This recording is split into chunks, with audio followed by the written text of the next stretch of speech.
வணக்கம். இந்த நாளில் சின்ன சின்ன வெளிச்சங்களில் இன்னொரு புதிய சிந்தனையை தெரிந்து கொள்வோம்.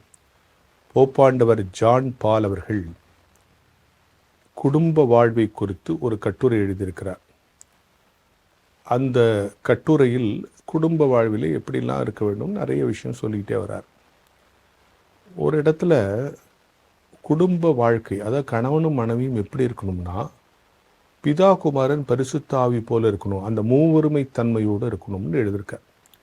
அந்த இடம் எனக்கு ரொம்ப பிடிச்சிருந்துச்சு. இப்போது ஒவ்வொரு நாளும் நம்ம வாழும்போது இந்த பிதா குமாரன் பரிசுத்த ஆவியினை நினைத்து அனுபவித்து அதை வழி நடக்கிறோம். ஏன்னா கடவுள் என்னை படைத்திருக்கிறார், பிதா என்னை படைத்திருக்கிறார், குமார் என்னை ரட்சித்திருக்கிறார், பரிசுத்தாவி இந்த ரட்சிப்பிலே சரியாக நான் வளர எனக்கு வழி நடத்துகிறார். இதுதான் நம்மளுடைய புரிதல். இதை ஒவ்வொரு தனி மனிதனும் பிதா குமாரன் பரிசுத்தாவின் இந்த செயல்களை நினைத்து அதற்கு கீழ்ப்படைந்து அதை உணர்ந்து வாழ வேண்டிய கடமை உண்டு. ஆனால் கணவனும் மனைவியும் பிதா குமாரன் பரிசுத்தாவி போல வாழணும்னு சொன்ன இடம் எனக்கு ரொம்ப பிடிச்சிருந்துச்சு. அதுக்கு அவர் சொல்றது என்னன்னா, பிதா குமாரன் பரிசுத்தாவினுடைய தன்மை என்னன்னா, 3 பேரும் சமத்துவமானவர்கள், ஆனால் வேற்றுமையுடையவர்கள், தனித்தன்மை வாய்ந்தவர்கள். அதான பிதா குமாரன் பரிசுத்தாவில தனித்தன்மை வாய்ந்தவர்கள், ஆனால் 3 பேரும் ஒன்று, சமத்துவமானவர்கள். ஆனால் அதே நேரத்தில் 3 பேருடைய வேலையும் வேற்றுமை. அப்போ ஒரு இண்டிவிஜுவாலிட்டி இருக்குது, ஒரு டிஃப்ரெண்ட் இருக்குது, ஆனால் ஈக்குவாலிட்டி இருக்குது.